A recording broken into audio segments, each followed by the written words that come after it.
Today, I will share with you my journey of how I discovered my true sense of worth, and that is in Jesus Christ. How many of you would like to truly discover your true worth? Taas ang kamay. Amen. Yes, lahat tayo, di ba? Kaya tayo nandito. Now, how many of you would like to experience and keep this sense of true worth for the rest of your life and for all eternity? Taas ang kamay. Yes. What is the measure of your worth? Before I came to know the Lord, my measure of worth was based on me being a celebrity, a beauty queen, my achievements, how much money I had, how big my house is, how expensive my car is, my shoes, bags, clothes, real jewelry, who I know, my social circle, everything outside of me. But when all of that was taken, and there was nothing left but me, myself, and I realized I'm not worthy of anything. Today, I will share with you my journey of how I discovered my true sense of worth, and that is in Jesus Christ. How many of you have once said, if I succeed at this, I will feel more valuable as a person? Naku, pag niligawan niya ako, tapos naging kami, o kaya kinasal na kami, naku, I'll be the happiest woman in the world. Sino mga nagsabi niyan?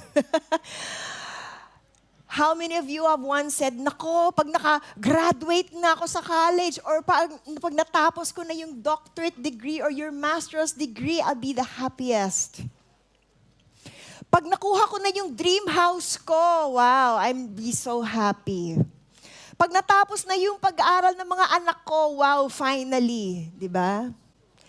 Pero many of you also find your worth in your parenting. Diba? In your being a mother. While that is noble, what if your children already moved on to college? Diba? Or they moved on to their own houses, you're left with your husband, or empty nester na kayo, you don't have as much responsibilities as a parent, what becomes of your value now? O kaya kagaya ko, diba? Nawala yung pera, nawala yung asawa, yung unang asawa, nawala lahat. Where do you find your true worth? Common yardsticks to measure your worth is appearance. Naku, ang ano ko ngayon, overweight ako ngayon, parang nahihiya na ako magpakita sa mga friends ko, makiparty, di ba? Parang hindi na bagay ito sa akin damit ko. Imbes na makipagkita ako sa mga friends ko, wag na, tutulog na lang ako. Di ba? O kaya, ay, gusto ko sana mag-apply sa trabaho ito, pero marami, nakahilera dyan lahat mga aplikante, ang gaganda nilang lahat. Naku, parang insecure na ako tuloy kasi hindi ako sing ganda nila. Net worth, magkano ang pera mo? 'Di ba? Sa bangko. Who you know, sinong kilala mo? Ano yung mga circles na pinapalibutan mo? Close ka ba kay BBM? Anong ginagawa mo, yung career mo? Nung pandemic, maraming nawala ng trabaho. Nakapagbago ba yon ng worth mo? Maraming mga tao nagpakamatay dahil nawalan ng trabaho. Maraming nagpakamatay kasi hindi na sila makapag-provide sa pamilya nila.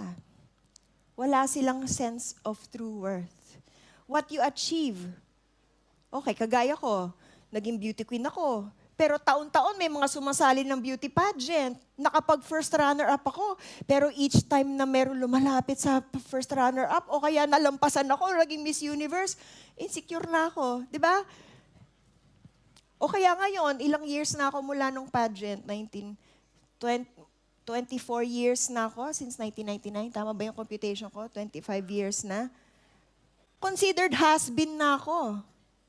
Laos na. Will that change my sense of worth?